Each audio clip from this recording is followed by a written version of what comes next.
Welcome to Express Lane. I'm Sarah Bradbury.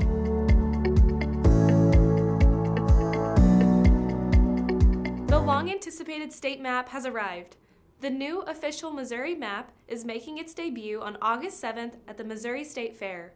MoDOT's Colin Duell tells us a bit about what goes into bringing this map to life. The process started in July of last year.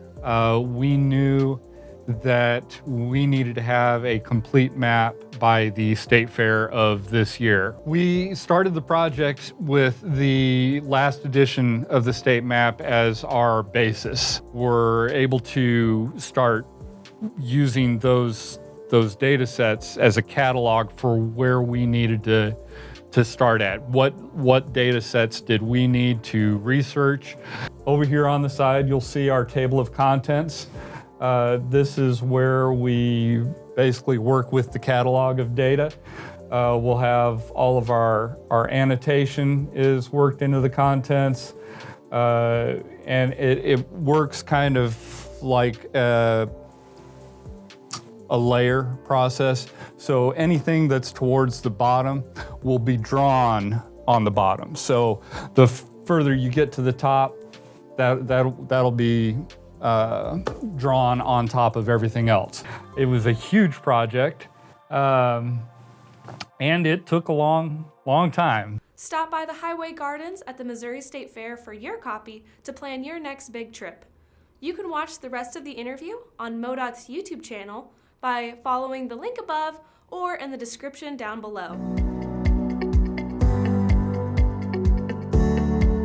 In late July, torrential rains led to major flooding in northeast Missouri. The town of Ellsbury was hit hard and cleanup efforts are underway. Jeff Niemeyer explains the impact on the area and what to do when you encounter a flooded area. We got about 10 inches of rain in a span of just a few hours. I mean, we had about 10 routes under. Had one route there on Route Z where the road completely washed out. So that was a pipe that washed out, so we had to put a new pipe in, new fill, completely rebuild the road. Stuff in the roadway gets handled first, any limbs, trees, that sort of thing, and then we kind of work our way out to the shoulders, bringing the shoulders back up, and then ditching, unclogging clogged pipes, that sort of thing. If you're seeing water up over the roadway or, clogged ditch, anything like that, please call the 1-888-ASK-MoDOT number. Check the traveler information map because you might be able to see on there that we've already marked it as closed. So if you're driving down the road and you encounter water over the road, don't try to drive through it. The best thing you can do is just turn around. Another thing, if you see barricades on the road saying road closed, you see our flip signs there that say, water over the road, don't try to move our barricades, leave them in place, and it's just best to turn around. And like I said, you can always kind of look at our map and see which routes are closed, and hopefully you can find a way around it to get yourself home. Remember, turn around, don't drown. You can find current conditions, including flooded roadways, on the traveler information map. The back-to-school season is upon us, which means buses are back on the roads.